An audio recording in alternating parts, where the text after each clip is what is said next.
Hey guys, Nick here. What's going on, y'all? Zach here, We're just two guys trying to make the world a better place. and welcome to the Doors.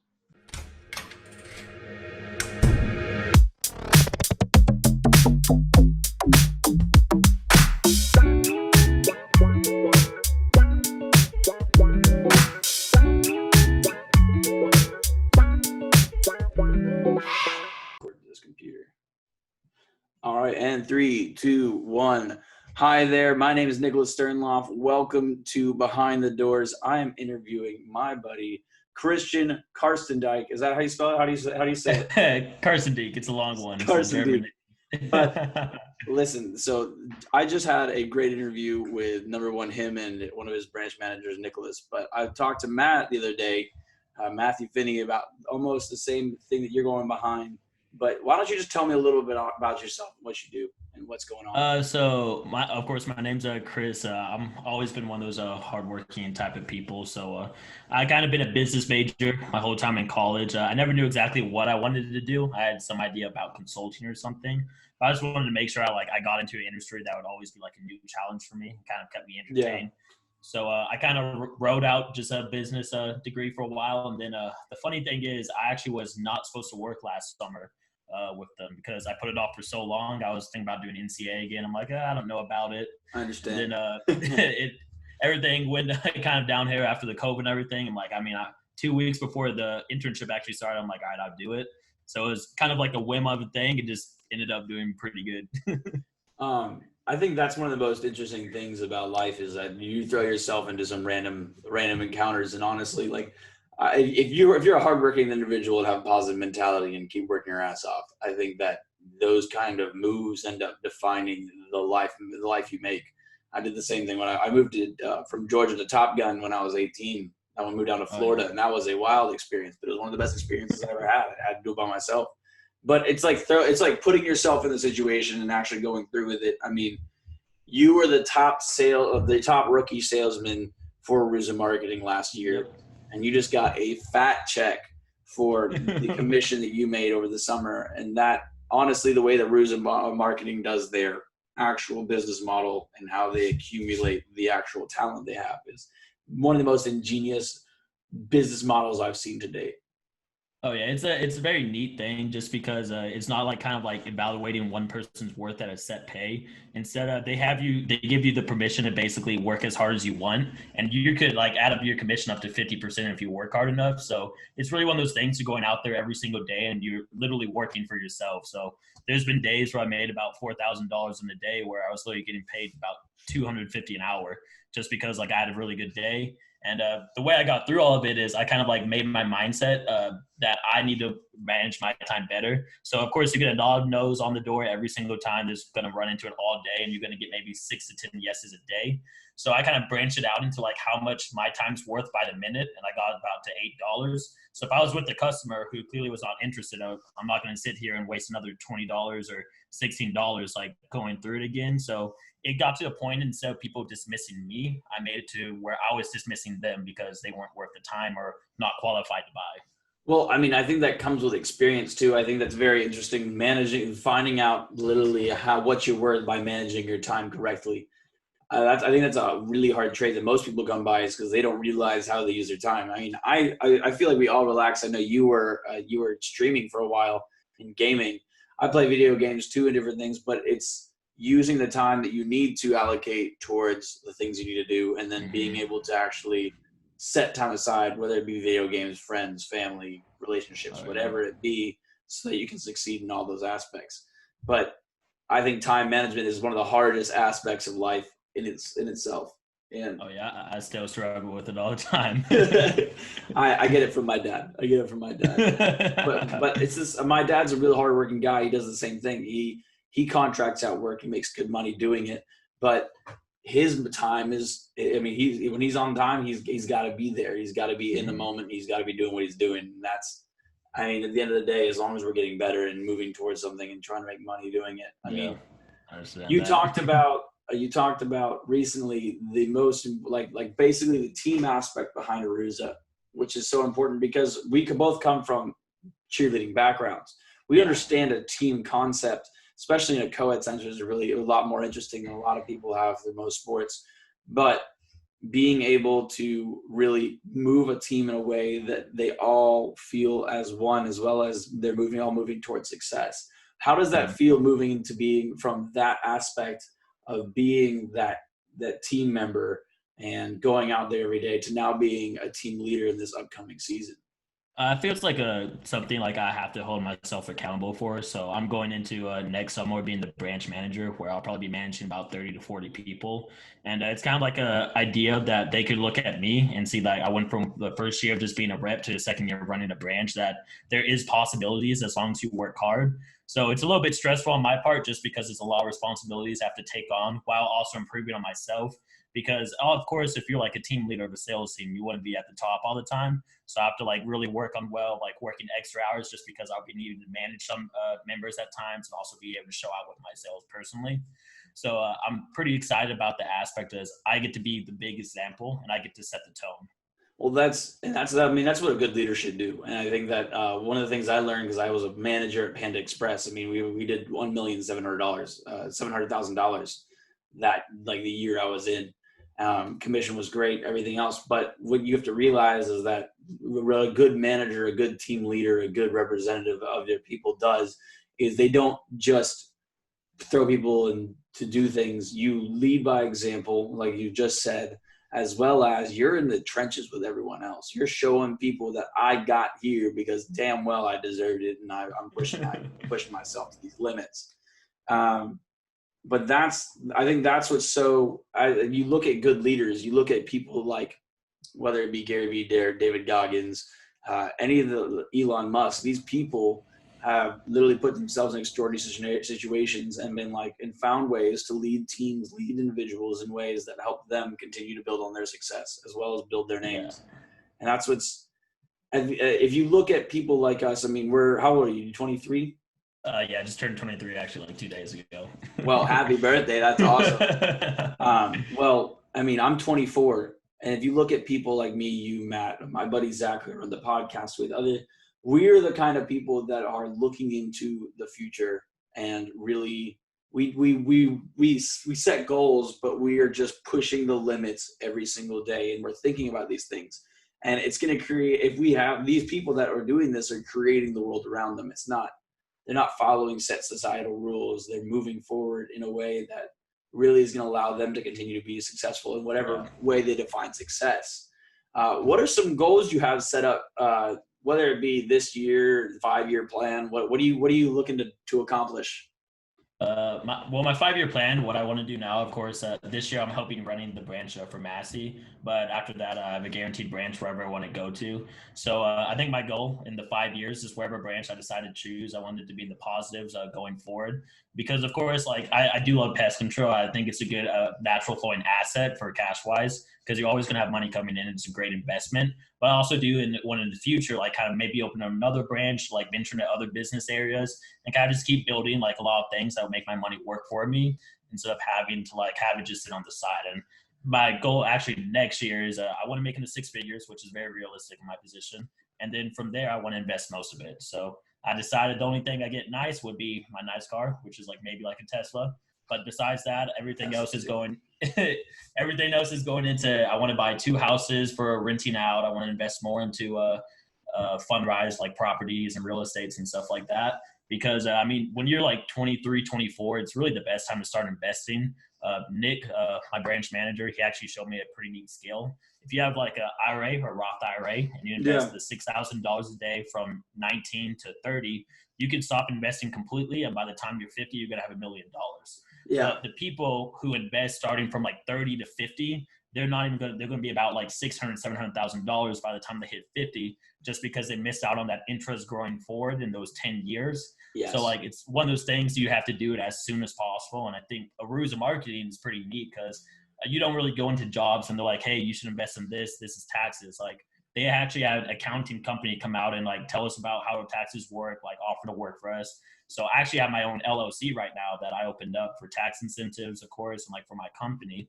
And then I also like got to learn about investing opportunities, what I should be putting my monies towards. So most of my check I made this year, every single time I get paid, I just put it in the stock market, I put it in the real estate or Roth IRA, just to make sure by the time I'm getting older, I'll be a lot more comfortable, because now it's more the time to make the risk of investments, since you have more time to think about those things. I mean, it allows us. I mean, even people like I have a 401k account right now. I have an Acorns account, and I'm looking to start a Roth IRA. But what's so important is that, like, by setting yourself up in these ways, and you're not putting a ridiculous amount of money. I mean, right now you're getting paid and putting this money into investments because you can't. But like, even for me, like, I started mine about a year and a half ago. I mean, I have 5K in it right now, and I haven't touched it in about 6 months. And it's grown exponentially. It's probably grown like almost $1,500 without me touching a single dime of it. And I mean, 12% return on interest that a year, that's wild. I mean, over time, especially in our younger, like right now when we're in our 20s, is our time to really experiment and get lost. Like you can fail back, you can go live with your parents, you can do these things, you can get back on your feet.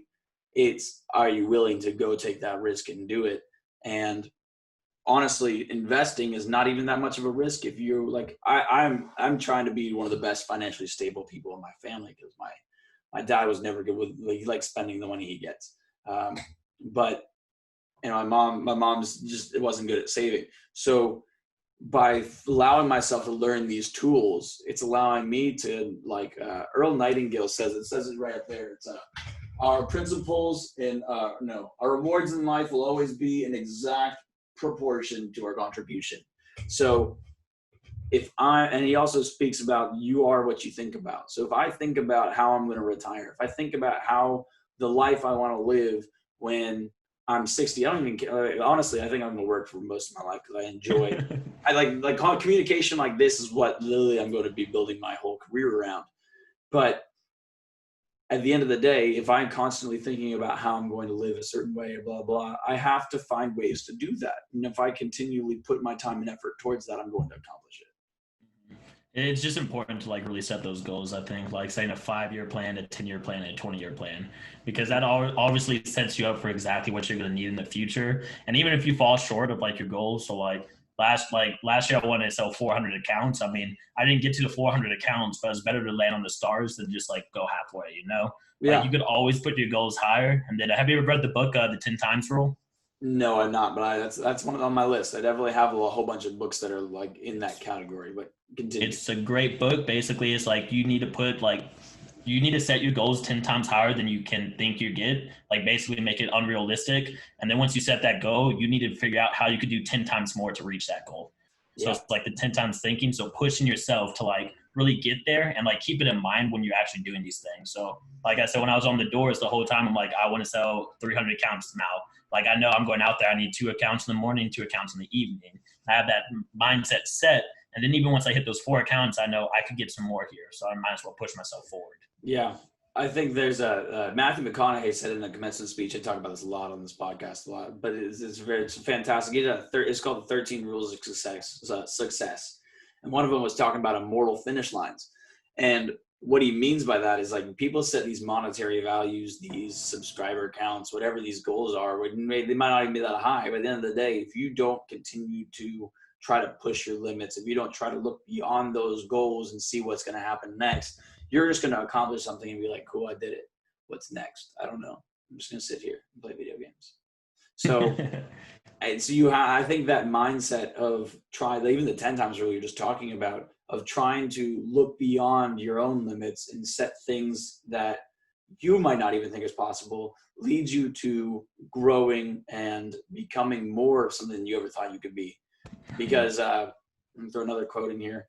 At the end of the day, just like Jim Carrey said, it's not your job to understand, to open the door in real life. Your job is to open the door in your mind. And when the door opens in real life, just walk right through it. It's and it applies to exactly what we're talking about, opening doors every single time. What I think likes to help for me on doors, like when I was going for, like, sales numbers or, like, accounts, I always set a regular goal, a goal that I need to hit no matter what. So 4 a day was my goal, and I set a stretch goal. So I know my best day was a 14 day. So there's no reason if I could sell 14 accounts in a day, I can't do it another day. So my goal would always be 4 in the morning or 4. I need to hit it no matter what. And if I get past that 4, I need to go for 14. Like, there's no reason I shouldn't go. That way, when you hit that goal, you don't get lazy. Because it's very easy to, like, once you get something accomplished, it's very easy to give yourself a break and say, okay, I did what I need to do, so take time off. But you're never going to end up being in that really successful state until you get to the point where, like, I hit my goal. What else can I do today? And, like, kind of push past that gap of, like, uncomfortableness, I'd say. I feel that. So with everything you're moving, of course, you have this 5-year plan and everything like that. What is, like, if you could accomplish, like, what is your goal to become as, like, as a person, as an individual overall? Like, is there a certain type of person you want to become? Is there certain something that you want to do that, like, isn't the final goal, but is, like, the main goal that you want to accomplish, and then you can continue to build upon that? I would say, like, acknowledgement. So my favorite show is this anime Naruto. I love Naruto, bro. I was just watching anime before. So, like, it's one of those things for, like, I mean, of course, I've always had a rough upcoming. Like, high school, I actually dropped out of my junior year, and then I took some time off, and I motivated myself to get back. So there's a lot of people out there who, like, didn't, like, accept much out of me or expect me to do, like, the things I have done so far. So my goal is to eventually get to the point where, like, people could look at me and look at my past and, like, acknowledge what I've done and realize, like, you could always, like, there's no, like, bad point where, like, something happens and it's over for you. Like, you could always come back from it. Yeah, that's a great goal to strive towards. And I think that, honestly, one of the things I do too is exactly what you said. I mean, I think everyone has their doubters. Everyone has their people that really, like, I think that's a real motivator for me. I'm not doing it because they don't believe I do it, but it's definitely behind my back being like, you can't do it. Be like, yeah, I can. Watch me. Exactly. But anime, I think that is a great representation of people's ability to overcome and adapt to situations and really continue to push forward. Because I don't think that most TV or media out there right now is pushing the narrative that you can overcome the obstacles that come your way. Oh yeah. And that's what anime characters do all the time, is they overcome their obstacles, they push their limits, they beat the bad guys, they do what they need to do. It doesn't matter how many times they fall on their ass. Yeah, and they're going to get beat up over and over again, but they always come back. Exactly. And that's what's so important about life too, is that you can get knocked down 70,000 times, but if you get up that 70,001, you keep going. It's you never let life get you down. You never let it beat you down. Of course, there's times for periods and times for things to slow down and whatever, and relax and rest. You need what you need, but we are creatures that overcome and adapt to every situation that we're in, as long as we're open to growing and learning from our mistakes. Yeah, exactly. Oh man. So tell me an interesting fact about yourself. So I'm from Florida, of course. I did cheerleading my whole life. I was, like, in that stage for, like, I was, like, one of the best in the gym. So I, of course, got comfortable and did all right. And I actually was planning to go to try out for Trinity Valley cheerleading. Really hard team to make. And at first I was, like, on this path to doing it, but I took a long break from cheer and went to work out instead. And then I was living with my parents for a while, and, like, I was about 19, 20 years old. And I was actually reading a Dave Ramsey book that my dad paid me $100 to read just because I would never read it.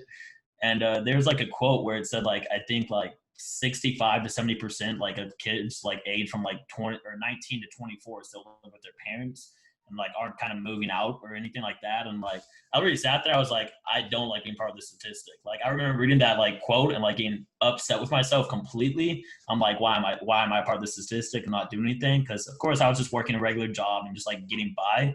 So I actually messaged the coach at Trinity Valley. I'm like, hey, I want to come out. I said I want to be on the team. And, of course, I didn't make the team because I kind of took that break off. I'm like, okay, cool. I'm still going to come down anyways. I'm like, can I come to the practices? Can I work out with y'all? Like, I don't need to be part of the team. I don't need a scholarship. Can I just be there for you, like, to push myself?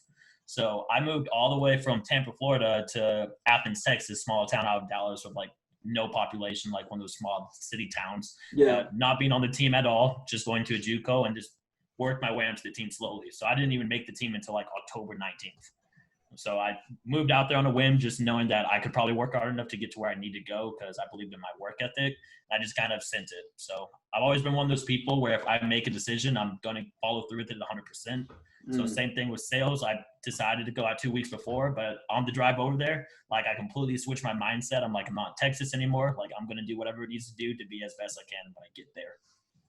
That's a great. I mean, that's a great mentality and drive you have. That's not a lot of people have that, and that's especially jumping on a cheerleading team. Like I mean, once you've been in cheerleading, you're still on Texas Tech co-ed right now.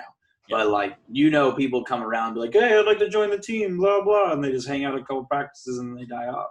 But really moving out somewhere with no scholarship, nothing, moving there and then putting your mind to it, putting your grind to it, and end up being on the team a month and a half after real school started. That's a lot of commitment and work and drive. Nice, dude. Well, yeah, man. Any questions for me? No. So when did you decide you want to do the podcast or like the videos like this?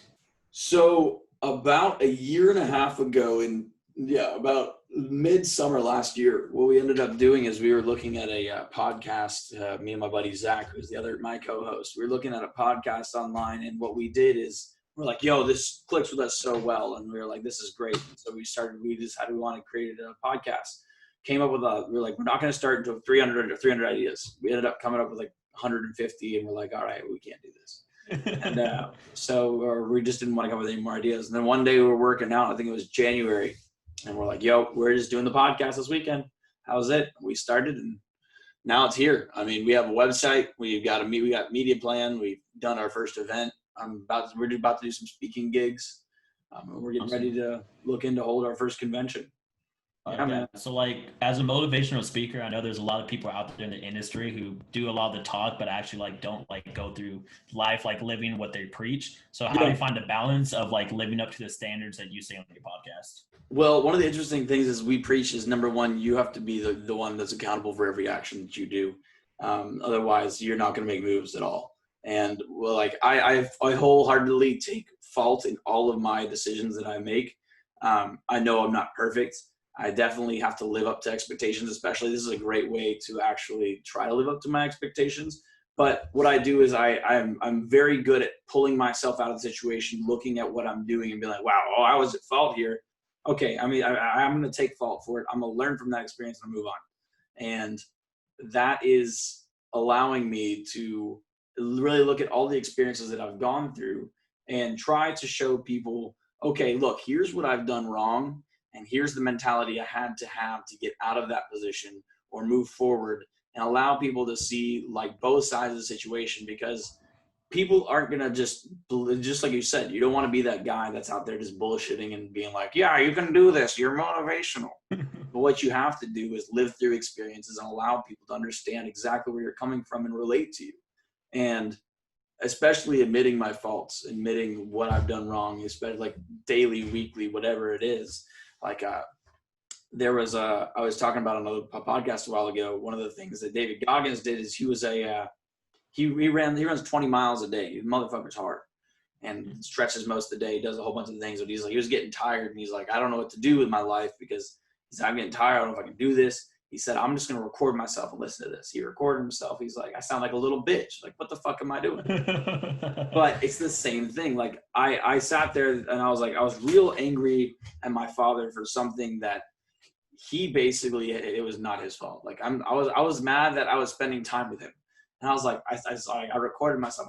I sound like a little bitch. Like, why am I upset that I get to spend time with my dad? Why am I upset for being in this situation if I put myself in this situation, in this mood?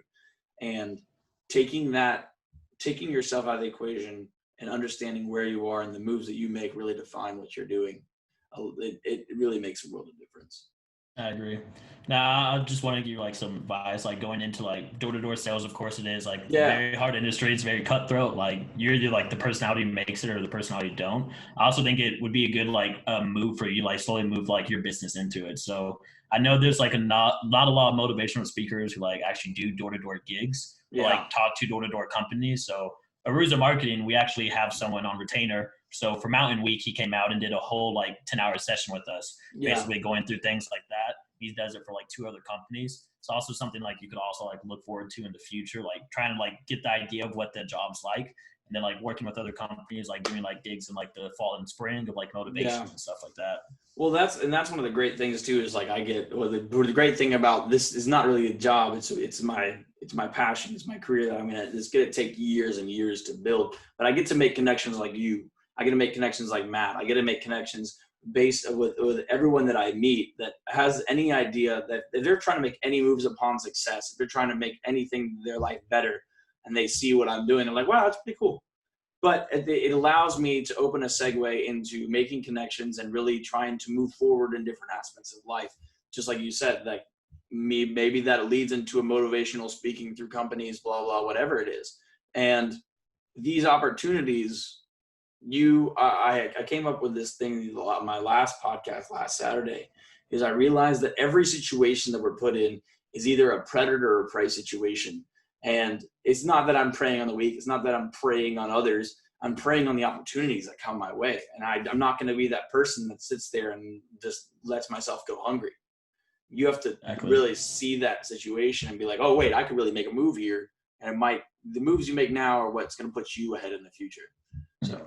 Yeah, I kind of like, that's like a mindset that I kind of embraced through my first summer. So of course I came out and like, it was like, I think like the first week or two, I didn't really take it seriously. I'm like, I mean, obviously I'm out here, I'm going to make like maybe $5,000 to $10,000, you know, just going to enjoy my time here. And then we actually have this whole like app where we like sign up customers and you get to see the leaderboard every single second. So anytime someone makes a sale, it pops up on the leaderboard. So like in those 2 weeks, I started getting like a little bit more competitive. I'd be like, okay, so I'm like the top in like my branch. Why can't I be the top in the company today? Like, and it started like pushing me forward. And then like, I kind of had that snappy moment. I'm like, I'm literally out here for 3 months. I have no limit of what I can make. Why am I not making the best of this? I'm like 3 months now, like, even though I can no life it, I could work during lunch, have miserable times, of course, and like kind of like take the blunt work of it in. But if I worked that hard 3 months, I could spend 9 months doing whatever the hell I want. Yeah. I could be a lot more comfortable for those 9 months. And that's one of those things that like I like to like tell reps who do sign up ahead of time that you literally have 3 months to maximize your earnings, maximize the skills you gain. So don't take them for granted. Just see it as a blessing and just go with it all the time and see how much more you could do a day. Damn right, man. Well, man, dude, this was fun. This is definitely fun. Just same thing, dude. You already joined the Grindstone. Welcome. And honestly, like having you in it, I'd love for you to eventually, or like when we actually have the convention, sit down and speak, whether it be on whatever you wanted to do, the topic would be great. But I mean, I'm definitely going to stay in communication with you based upon the things that have gone on today in the past couple of days. But hell yeah, man, it was good having you on. You'll definitely have to come back. I know, I enjoyed it. Is there like a link I could like post on like my page for like anyone to see this? I'll send it to you. I'll send it to you. Awesome. I have to get it. I have to edit it, and we'll go follow through with it from there, and then I'll just send you everything you need to. All right, perfect. Yeah, if you ever want to talk more, any questions, just message me. All right, man. Same with you. Also, if you have any ideas, you have just come to your brain. Let me know. You can either jump on another one of these, or we'll do an actual podcast with my co-host as well. All right, perfect. Thanks, man. I appreciate it. All right. Well, thank you so much, guys, for tuning in. We are the developers of our own opportunities, reinforcing success. I'm Nicholas Sternloff, and I'm Christian Karstendiek. and thank you so much for tuning in, and have a great day.